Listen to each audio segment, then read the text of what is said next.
What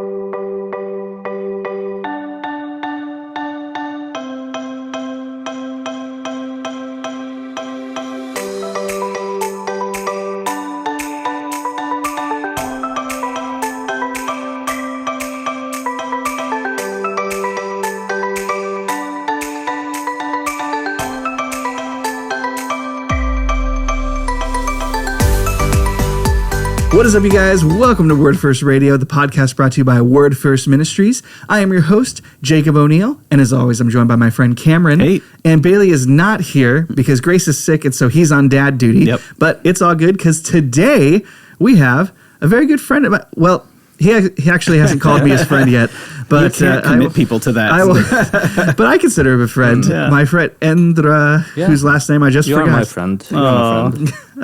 Thank you, Endre. Cameron, pray us in. Yeah. Lord, we just thank you for the time that we get to spend together today. We pray that we would have a good conversation. God, we pray that that you would fill us with wisdom, and that this would be a time where we can, where the people who listen can understand better what life and ministry and people and everything are like here in Norway. So we just we commit this time to you. We ask that you would bless it in Jesus' name. Amen. Amen. Amen. So, Endre, I got to tell you something. I don't know if I've told him this yet, but normally when we have interviewers on, we've only had Christians or people we're working with or the pastor at our church. You are the first non-believer / skeptic / atheist that we've had on the show. It's going to be very fun. Yeah. How does that make you feel? No, I feel good to be given like a proper Norwegian perspective. Yeah, and not just a Norwegian perspective, a northern perspective. Yeah. That's right.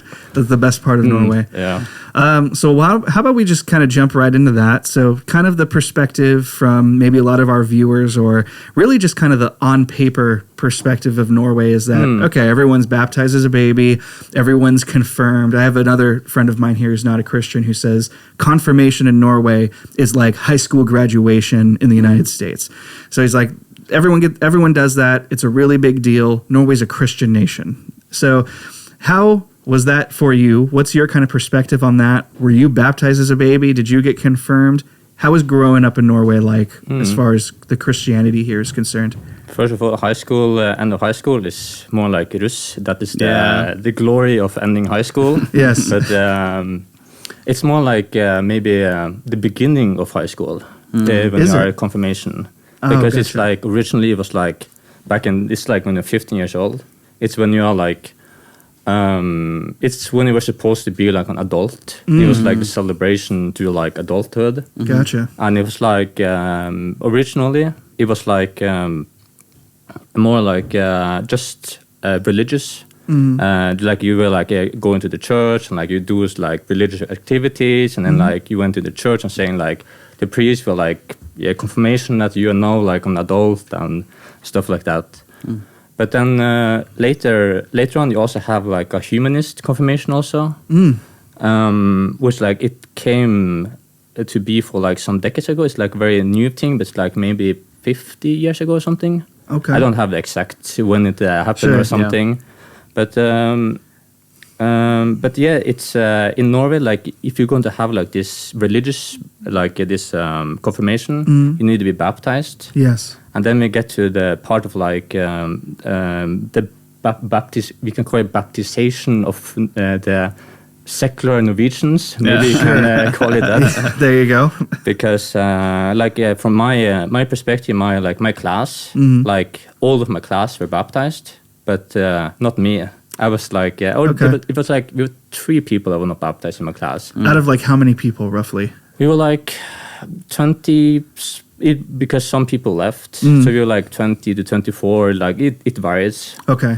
But then it come to the fun thing. Like none of them were religious. Yeah. Yes. All but 3 of them were baptized, but none of you guys were religious. Yeah. Okay.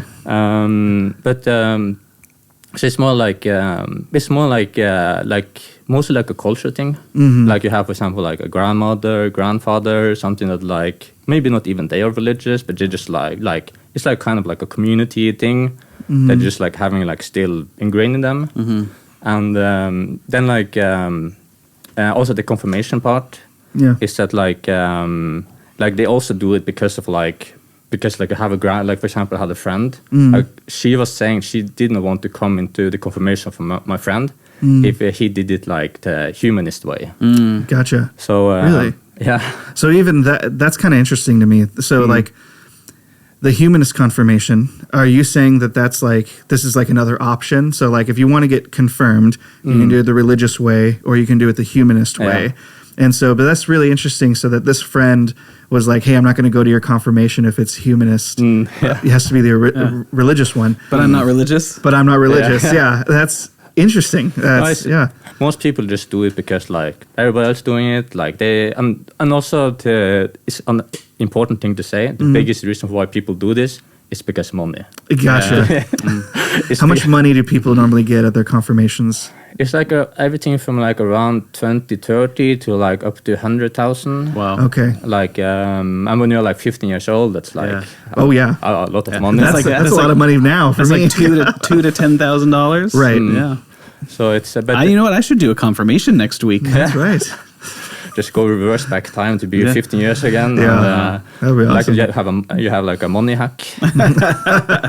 But it's like usually because like usually where we are coming from, like as I'm from the north, and like it's like for people one perspective, like it's the same size as Switzerland with 9 million people or something, but it's like 200,000 people. Wow. So it's like very far apart. Like it's like 6,000 people in the entire district I live in, but like 1,500 in the place where like I'm from in the district. So which is like it's a big district also. It's not like some like small. It's bigger and much bigger in Oslo, I think. Okay. Yeah. Nice. I was telling Endre about the storm we had a couple weeks ago. Why would you do And that? he was He'll like, laugh in your face. I didn't realize what I was doing. I was just telling him about it, and he was like, "That's so cute. That's That's adorable." So we tell our friends that we've moved to Norway because that's true. And most people, even most Americans, don't know very much about it. Like Norway, is that in Holland or Sweden? Is Norway a part of Sweden? I still have people asking me how's Sweden. I'm not in Sweden. I'm in Norway. Like I'll get newspaper articles. Someone sees something happen in Amsterdam. Yeah. And they're like, I was thinking of you. You're close. But anyways, we get this benefit of sympathy from people who believe that we've moved to like where you're from. So they wonder whether there are penguins walking around and polar bears and so we tell them. Oh, sometimes we don't. The sympathy is kind of it's They nice. hear the words, there's no air conditioning. They're like, oh my gosh, that must be brutal. You moved to hell? But so one of the things I say is, no, where we live in Oslo is really mild. I said, but you should go a little bit farther north, and it's like kill you cold. Yeah. And that's, Endre was just telling us, she's like, yeah, man, it's like shorts weather. So it's cool. it's a little bit different. It's different from Netherlands and Norway. Yes. A little We different. do have polar bears in Norway, but you need to go to the island. I've heard. Svalbard. In Svalbard? Yeah. So we have Norway, but it's not on the like mainland. Oh, okay. So, but we have a lot of cool mountains in the north, and it's beautiful for people who want to go to a place that's beautiful. It's northern Norway. Yeah. Northern Norway. Yeah, but back to the confirmation thing. Yeah, of course. Then it's just because like we use the money to buy like mopeds because we live far apart. Like we travel with mopeds when like we be 16 and stuff like that, and like take the certificate. And some people use it on car and stuff like that when they get 18, or some people just use it all up immediately.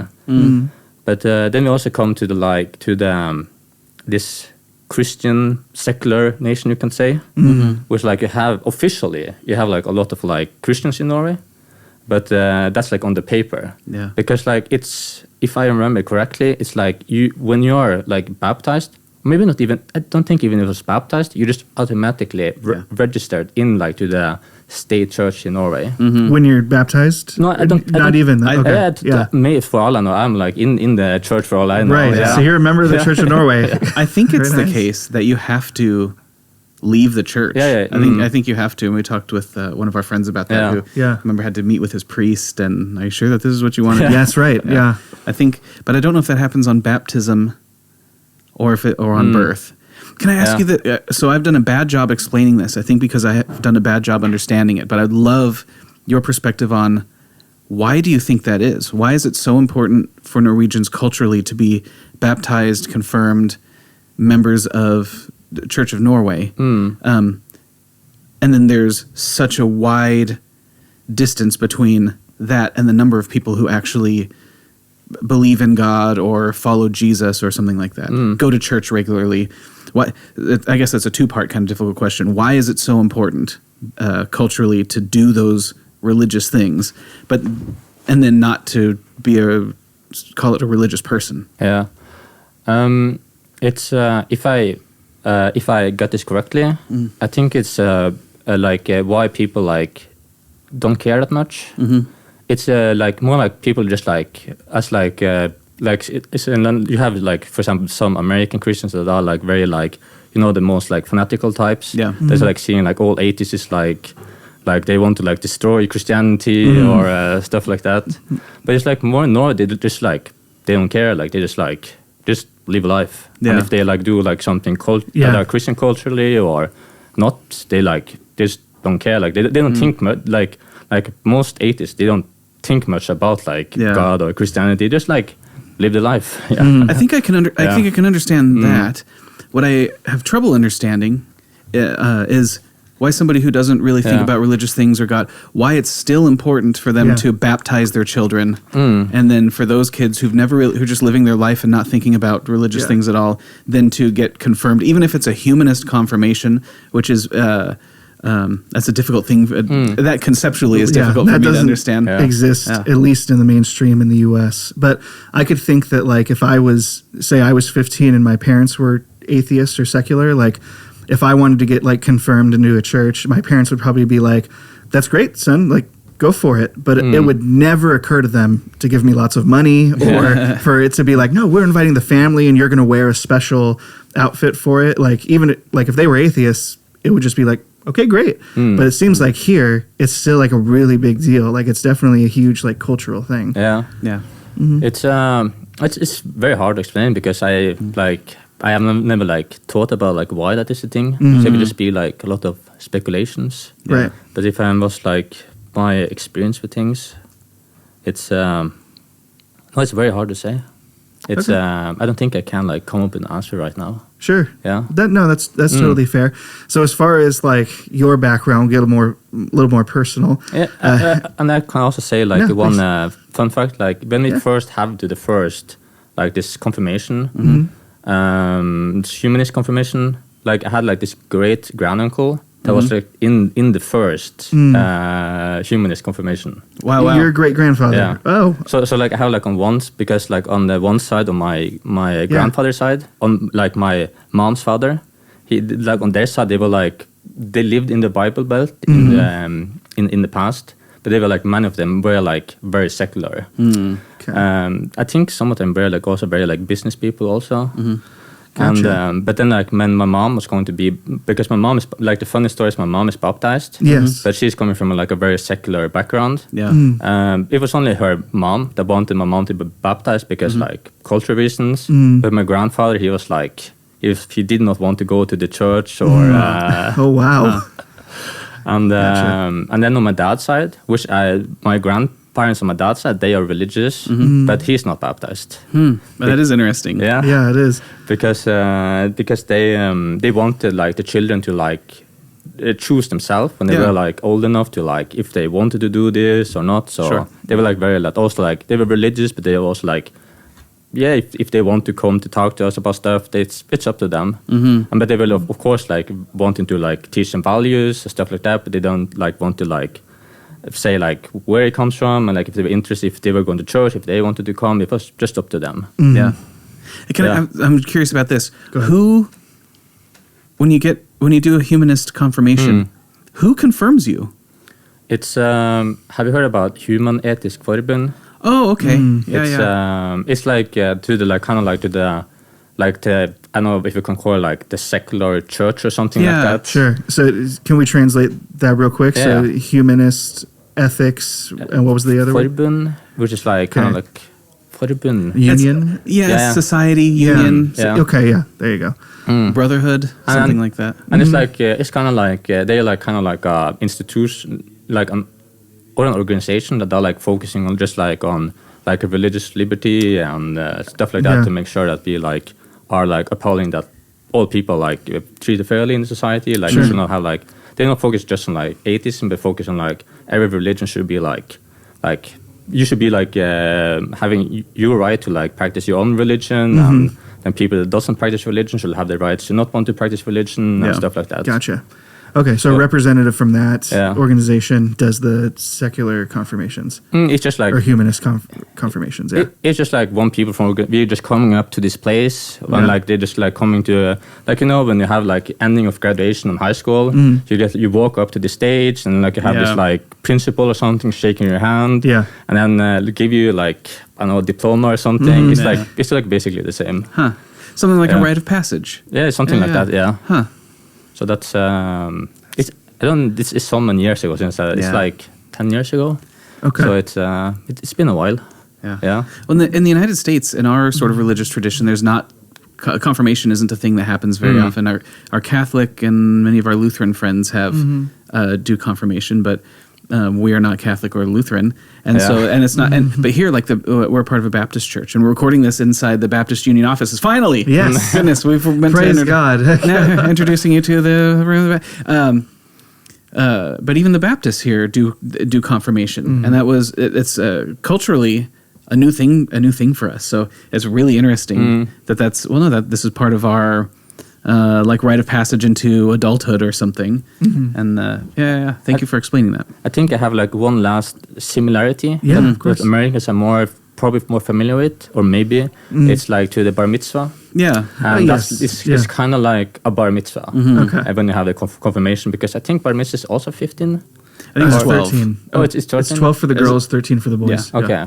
But it's kind of like that, but they don't. It's not like to adulthood or something like that. I think because you're not adult when you're 12. You're 15, you're not an adult. Here's $10,000. But I think that makes sense to me. That's what bar mitzvahs and bat mitzvahs are like. They are acknowledging you're a member of the adult group now, and it comes with parties and gifts and things like that. So special clothes. Right. It's like a quinceañera. It's We don't have that's to get something to Americans know about too. Yeah, our Southern California peeps, they know. Well, very cool. Thank you so much for that perspective, Endre, because that's even us, because we've had a lot of Christians come on and talk about these sorts of things. That in itself can be like a little bubble. So we're already in an American bubble and now a Christian bubble, but now we've popped that bubble. Okay, very cool. So what we had, I promised this like 32 episodes ago to our audience, is that a survey that we asked a bunch of people in Bergen about 3 years ago, and that we ourselves went through on the show and answered, that I would again ask a Norwegian non-Christian these questions just to get their perspective on it. And so I kind of have three here that we're going to kind of just put in the same category and jumble together to talk about. But the questions are, do you think that there's a God? How do you view the Bible? And how do you view Jesus? Now, first of all, I know that all three of these could just be their own episode, that I know that at least the three of us, could talk about all of these just forever. But I just laid those on the table, right? Why don't you just kind of explain your worldview or how you view those things? A God, the Bible, and just Jesus. Yeah, okay, first we need to start, like, since I have bad memory. So the first was... Yeah, please. The first one is, do you think that there's a God? For like maybe my perspective, like I don't like believe there's like any god or gods or maybe like or some more like consciousness in the universe or like take or like it's just like I know how we can most like it's just cold hard materialism or something like that. Just like I don't see any of that. Okay. And I don't know how much is to go from my perspective, at least on that. No, I appreciate that. I think what would be helpful for me is I think I jumbled all my words up. Say as much as you would like, but I think we come clearly from a certain perspective. We talk about what do you think about God and the Bible and Jesus, and sometimes it's hard to break free conceptually from that, and it's difficult for us to explain to people who are inside of that conceptual framework, how people outside of it think. So even that as kind of a package. Someone says, hey, listen, God, Jesus, and the Bible, how do you categorize them? What categories do you use for those in your mind? How do you think about those things, if at all? Do they I don't want to even prompt you with, because I'm still inside my sort of framework. I don't want to prompt you with possible answers. But just how, if you think about those things, what part of your world, what part of your conceptual framework do they fill? And I'm like very bad at following questions, so I might not be responding properly.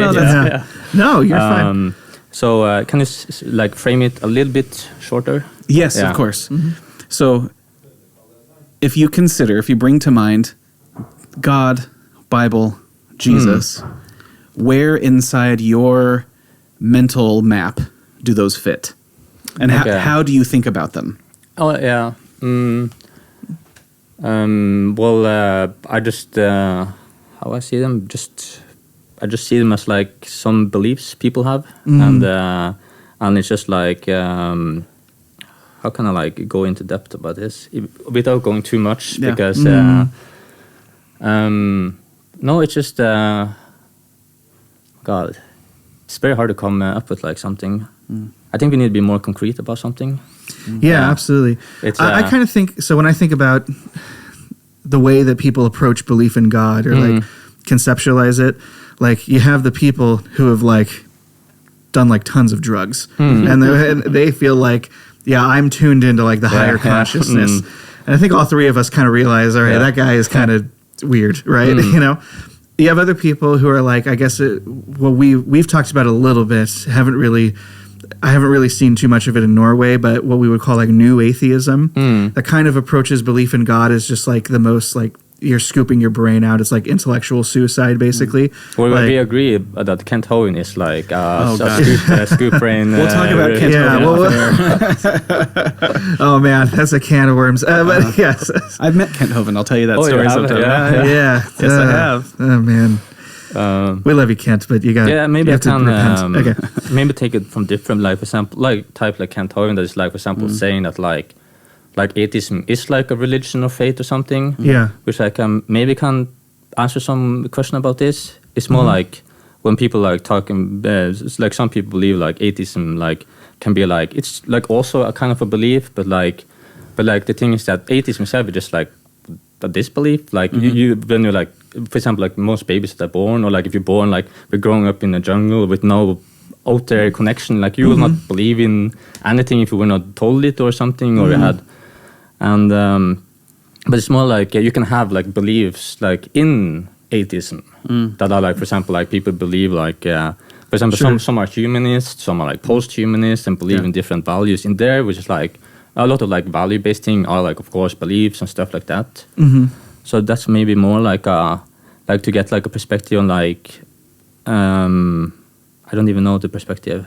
God, my brain is like no, you're fine. So you're talking. We were kind of just talking about like there are some people you named names, which is fine.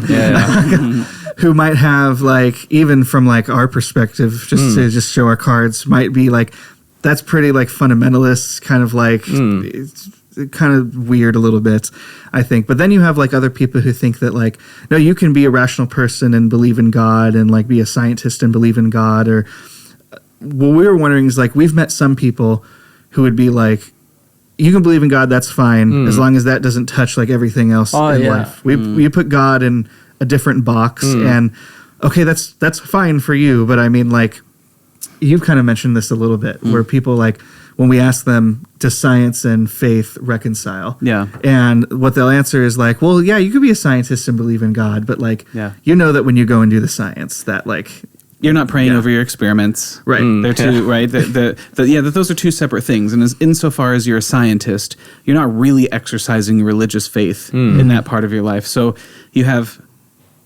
call it religious practice outside of that. So yeah, there are plenty of really smart scientists who also believe in God, but their God belief stuff doesn't get all over their doing of science. Sure. Something like that. Right.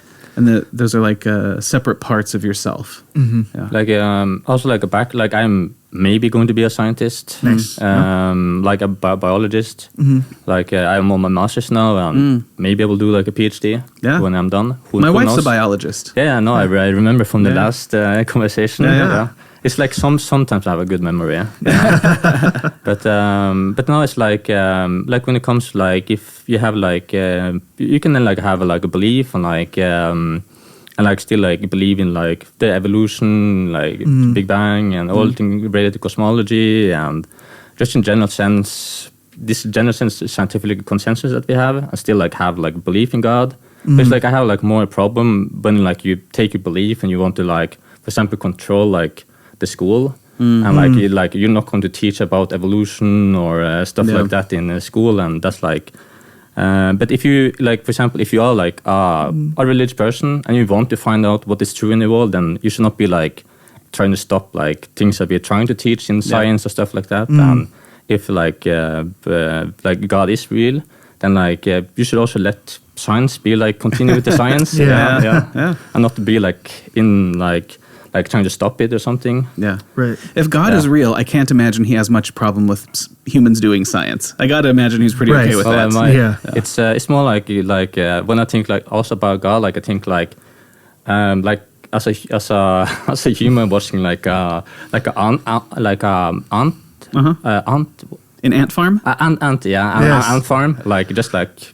What? Yeah. Okay, very interesting. All right, so I guess that kind of this is overlapping with like even the next one, next question, right? So we're Christians. We believe in the Christian God, and of course we believe that the Bible is the Word of God. But how do you, since you know the Bible is a thing, right? How do you view? I've heard about it. You've heard of it. Yes, the press has made it to Norway, right? How do you kind of view the Bible? Because again, kind of talking with the similar perspectives on God. Some people look at the Bible as like, okay, this is just a storybook, or this is a book of history with some allegory on it. Then you have Christians who are like, this is the Word of God. We believe it's authoritative and it teaches truth. Where's your perspective fall, I guess, on that spectrum-ish? From like the also like I'm also more scientist-minded, so I'm not like philosopher-minded. So sometimes my answer will be short. Yeah, so, that's okay. And but it's just. See, there's like a book that was like written for like a while ago that like people just like had some thoughts and they write it down, and that's I don't like see more than that. And then just like they saw like society as it was, and like they wrote down stuff like they believe is like things that might be, and like things that we want things to be, and I don't know, it's more fulfilling explanation I can have about that. No, that's fine. Or if I say, or I didn't write anything about that. No, absolutely. I didn't know if there was like, I'm not sure how much of it you've read, but I know that. I've read like the Old Testament. Okay. Wow. Which like, if you are like a literalist, then I have big problems with you. Yeah. That'll be fun. We can turn this into several episodes. That'd be interesting. I thought it would be. I'm going to pitch this idea. Go ahead, just do it on the show. I thought it'd be fun to have like a reverse interview. Like you can be sitting here with the computer and then talking about us. But anyways, let's move on. We'll go back to our. We interrupted you. Back to our question. You're saying that you'd read the Old Testament. Yeah, like I read like the old for a while. I started like reading the Bible now again, just like to get like to actually like write down like where I have like problems, like to actually get like a more. Trying to also get the more philosophy things under the book also, not just like the things that have problem with like, just like you know like you talk about the 6 day creation, 7 day or 7 day creation, and like just like how like it's like kind of like some if you're going to follow like literally you get like some problems there, and but it's more like if it's like an allegory or like that, and like then I don't see like a problem with like. If you're going to say like for argument like that God is real, but if you say that God is real of like the Bible, like from a literal standpoint, then I get like it's kind of hard to prove then when you have this other evidence that goes against that. So like if you take, you're saying that like if you want to say God is real or that the Christian God is real, the Christian and God, and then you also want to say that Genesis 1 is literal, right? That you're saying that. Okay, that's gonna cause some problems, at least for you. Yeah. If we're honest, I appreciate that. I appreciate you saying, listen, you're telling me that this book is true, and God, as described in this book, is real. well, then you have some claims that we need to test. Yeah. Right? You've got some claims that we need to test and stuff that we need to talk about. And I appreciate that. I think, obviously, I'm a Christian and you're not, but I think that I'm a bit that way. I'm a bit that way myself. Right. So, you have like gone through yourself like multiple times, like a test. You've been unsure about things. Yeah, I think. Let me think about how to explain it. So in one of the things I really appreciate about how I was brought up was there was always space for me to discover and learn, and there wasn't so much that my parents expected for me to believe based on their authority. Right. We're Christians in this house, and our children go to church, or our son is going to be baptized. I was actually baptized, or moistened, anyways. Oh gosh, yeah. But I didn't grow up in that kind of a house. I grew up in a house where we talked about ideas. Grew up in a house where my parents. I mean, they didn't tell me yes and no, do this, don't do this. But what they did was wanted me to learn to understand that my decisions had consequences. So when I'd ask them, hey, should I do this thing? They'd say, well, let's consider the possible outcomes, and then you make that choice. So I grew up in a Christian household, but it wasn't. I can't find the right word. I would say it's not dogmatic. I guess it was. Yeah. But it wasn't. There wasn't pressure in my household. They gave you options to do, want to find other things also. Yeah. I was allowed to explore anything. So my parents weren't afraid of reading about evolution in textbooks. Like, okay, great, let's talk about that. Yeah. And I was never. You've heard of and maybe met some of the Christians who they're kept away from things their parents are worried might ruin them. You've got these very fragile Christian beliefs, Right. and if the world has anything, if stuff out here has anything to say, it's all going to fall down. Right. I didn't grow up in a household like that. There was never any worry about what was going to make my beliefs fall down. And I think that's because my parents have a strong commitment to truth. And there's a sense in which our commitment to truth is more important than a commitment to my interpretation of the scriptures.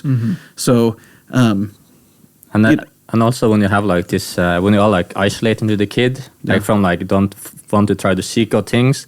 On the first seek out these things, it's much easier for the walls the parents have to be breaking down. And because you've never considered them. And it might be that whatever is outside is false. But it might be whatever is outside is true, and you need to learn. So anyways, that was a very long explanation, because your question was, so I was allowed to examine. Yeah, I was allowed to examine my beliefs all the time and frequently.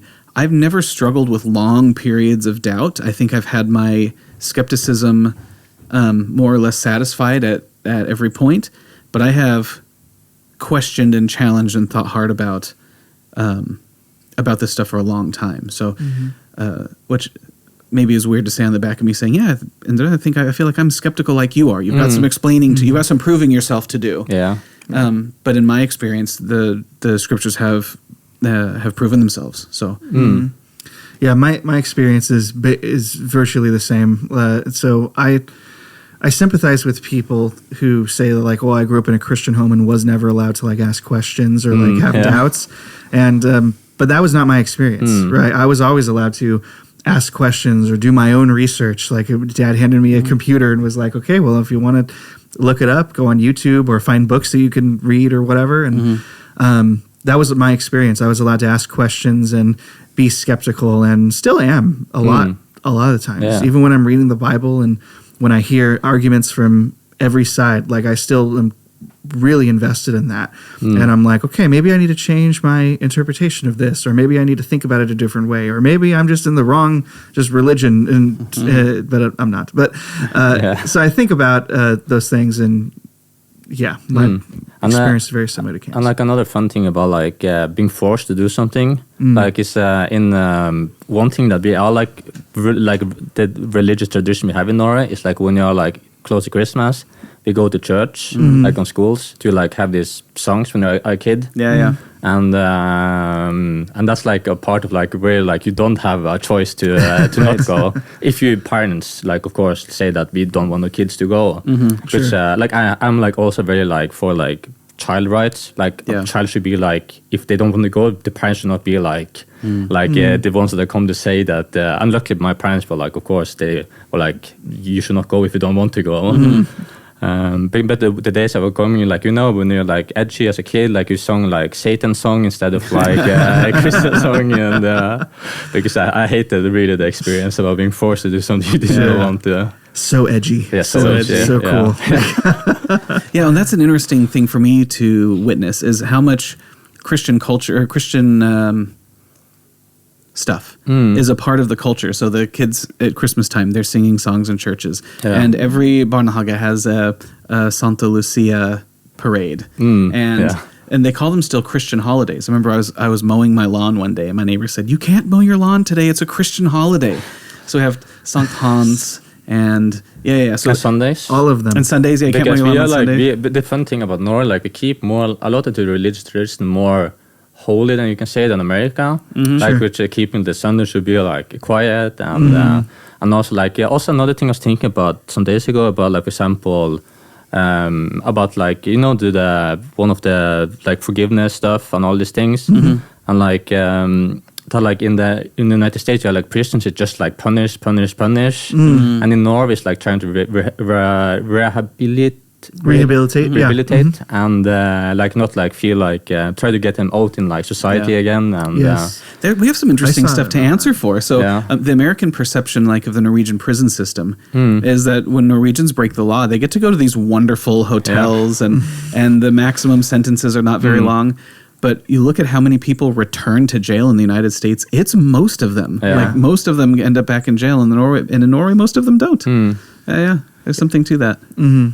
It's also because like economical reasons, because like to be like having sent them to jail, it costs money, and like if you don't want to have, because if you send them back to society, and they can create money for you again. So it's also like it's not just because of forgiveness; it's also because like economical benefits of like actually like getting them back to society again. And not like waste money on having prisoners. So, but it's like kind of like a fun thing to think about. Like you have, if you're going to say like more Christian, like in Norway, that like kind of like they are more Christian like here in Norway. Even we are less religious. Which is very fun. I think my perception is, even among Christian Norwegians who don't believe in God at all, it seems to me that long-standing Christian values still influence the way that Norwegians behave and treat one another. And and in the United States, I think it's to a greater extent what you recognize. You said here we have stillness and quietness on Sunday, and maybe that's not because God commanded you have a day to rest, but in the United States, I'm not going to compare unfavorably with the United States, but it's a different thing, right? So we've given up all of it, or something like that, or the degree of social trust that exists among Norwegians is it's really beautiful. It's a really lovely thing to see someone who, if you drop a glove and someone picks it up and puts it on the fence so that you can come back and pick it up. That's happened several times. You lose a purse or leave a sock or a beanie at a bus stop, and they'll put it on the bench or they'll put it up on a fence we've seen, like on the wooden fence, and that's Alan and I were at the really library, and at the library they have like this whole creator workspace with sewing machines and all kinds of stuff, and they have these great big sewing tables, and they have these really expensive, really nice fabric scissors just out on the tables. And they're not chained down, and they're not in a locker, and they don't have a combination on them. And in the United States, it's funny. It's a joke now. If you go to the bank, you can use a pen, and the pens are all like they're wired down to the desk, and people still take them. Right. They have like wire clippers on it. They'll rip they'll rip those pens off of the thing. Or my parents noticed when they visited last time, they were leaving back for the United States, and I don't know if you've flown out of Gardermoen. But it's automatic baggage handling. So you put your bag on this belt and you scan your tag and magic happens and your bags arrive when you get to Los Angeles. But my dad was beside himself. He's like, in the United States, these little scanner guns, they would be gone in an afternoon. They would disappear, but they would never last. But there's something here that seems to be sort of an expectation of trust and truthfulness. And it's really the way that it's unspoken, but the way that it works itself out and how people treat one another is really, really sweet. I like it a lot. We have good qualities and also bad qualities. Like for example, like we have we are kind to each other, but we're also very reserved also here in Norway. Yes. Yeah. So what is like your? Yeah, you can keep talking about that, but I guess it's interesting that you bring that up. Like, because I have some people who are like, yeah, it's still that way. Like Norwegians are very reserved. They're like, don't talk to me. Like, unless if you're trying to talk to me, like, just don't. Like, why do you think you know me or something like that? It's more like we kind of like we already have our friend circle, many people. It's just like we do so many, because maybe in the past, like you were like on like the farm, like out in the countryside, like you didn't like meet a lot of people, so it's more curious to meet other people. But now it's like we have a friend circle and we are busy with other things. We don't want to be like doing more than we need to, because we are all already really busy. So it's maybe that, but it's like it's harder now for sure. But also I for many years ago I read something interesting, that people like that are from like more like warmer places where they don't have these big houses and all these things. They spend more time outside. They're more social than like in Norway. We have of course many big houses and stuff like that. True. We spend more time inside than like we spend also, for example, like when in winter times, like most people are spending time inside. And Right. So it's maybe something about that also, that it's just like been like a norm, like just a progressive like cultural thing. Like we just because of like how we build even houses. But I don't know. No, Yeah. I absolutely love that. So kind of just focusing on this first question, and here's what I want to say. Like, we've already actually been going for like 40 minutes, actually. So I'll tell you what, we're going to stick with this question about God real quick, and I'm going to go ahead and speak into existence. We're going to have you on again another time to talk about some of the other things on this survey. But going back to this question about God, and let's tie this to Norwegian culture. Your perspective that you shared with us was you're more or less an atheist. You don't believe in a universal consciousness. You don't believe that we're God and we're just all trying to find out that we are. You're mostly, the words you described was like hard materialism, right? Yeah, like for example, like you have different kind of also like materialism. Sure. Where like people believe like, for example, the randomness of like movement of atoms, and then people that are more like in the like it's the deterministic, Sure. like that is like in like if you have like quantum mechanics, that like you have like the movement of like the fluctuation waves and stuff like that. That is like that they are like all like they have like a set path from like the beginning. Like that's the thing that they're controlling our brain also. But then people are like it's more random about what's happening there. Sure. And but I don't know like what exactly I believe in that part. Right. Like because it's like I don't have the knowledge about it, so it's more like I just believe like the things I mostly can like see, and just like in general sense like what we can just you just experience and like do some science stuff on it. I guess that's like where my beliefs are coming from. Yeah, absolutely. And do you think that that's like kind of the average perspective among Ole Nordmann, right? Is that most people are just kind of, maybe they have thought about it, maybe they haven't, right? Yeah. But they're just kind of like, no, I don't really think about God, or I look at the Bible as like, these are people that wrote stories that they wanted to be true, or that they thought was true. And yeah, I mean, it's a good book, but I mean, it's just... But like, I know like many people like they have been like thinking about God for like, even like just a little bit, like nobody had like never thought about it, right? But like it's not like many people are thinking a lot about it. It's not like a lot of headspace is being filled with like thinking about God all day. So now I just think like they just like a thing works for them, and like they just continue with the life, and they don't bother much about it. They like but they have like of course like beliefs and stuff, but like beliefs have been more like reinforced with like they have not like been, because like for example like it's also you have like the beliefs about the demographical beliefs, like if you are like from one place it's more likely going to be that religion and stuff like that. And also like since we are secular in Norway, it's more likely that we are going to be secular, and that like people just are that because just been that. So it's but it's like it needed like since I don't like to speculate that much, so I will never be giving like a very good answer to this. Yeah. Tell us what all Norwegians are like. Right. 100% fair. No, because it's a little bit different from the north and the south also, like culturally. Like for example, not to be too politically, but you have like this white nationalists that is like very like all the European countries are the same, and like all white people are the same. But like even just in Norway, you have northerners and southerners are different culturally and stuff like that. Yeah. Which is like if you call me like a southerner, I will be like mad at you. But same thing with East and West, like, and the dialects like definitely have something to do with that. But just culturally, it's just like it's not like difference between like Norway and China, but like it's some differences. It's like more like some places like we have where I'm from, like we have like the funny thing is like we are like many places is the north is kind of like the south, like more like rednecky and like we have like hillbilly and like pickup trucks, ATV and stuff like that, and weapons. Because another thing that the people think like Norway is like we're a country with no weapons. But like I think actually like we're very close to Norway with the amount of people that have weapons actually. Okay. But it's like we have like one weapon per person. It's not like a guy that have 100 weapons or something like that.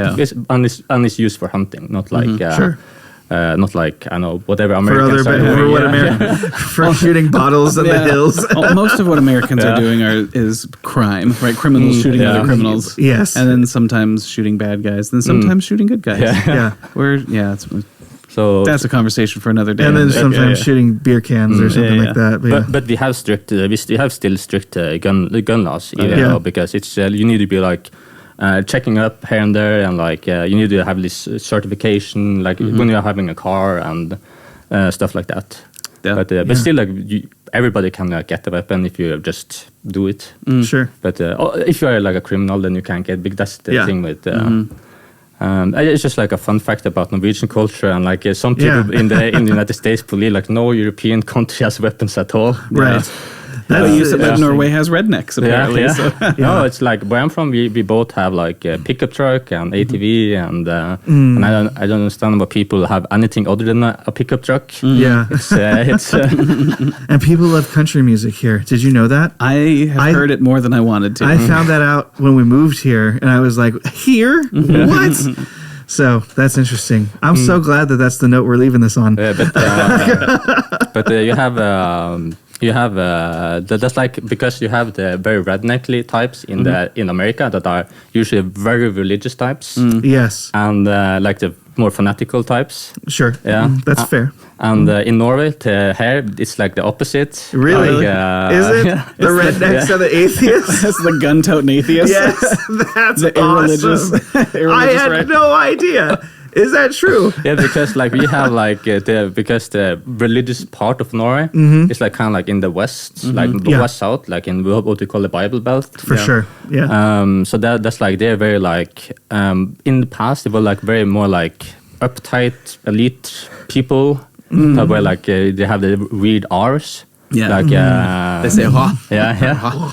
So Morgan. So that's like very differently from United States also. That's so funny. Like guns, girls, science. Like I love it. That's so good. Well, Endre, thank you so much for joining us for this first go at it. I'm really excited to hear about some of your thoughts on the other things we have written down here, and we will absolutely have you back.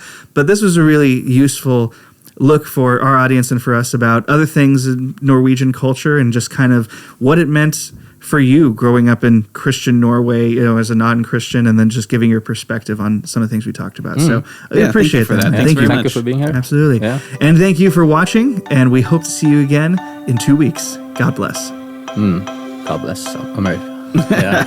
Thank you for watching this episode of Word First Radio. If you like the podcast, please like, share, and subscribe. If you want to learn more about Word First and how you can support the ministry spiritually and financially, check out the links in the description below. We hope you enjoyed this episode of Word First Radio, and we'll see you again next week. God bless.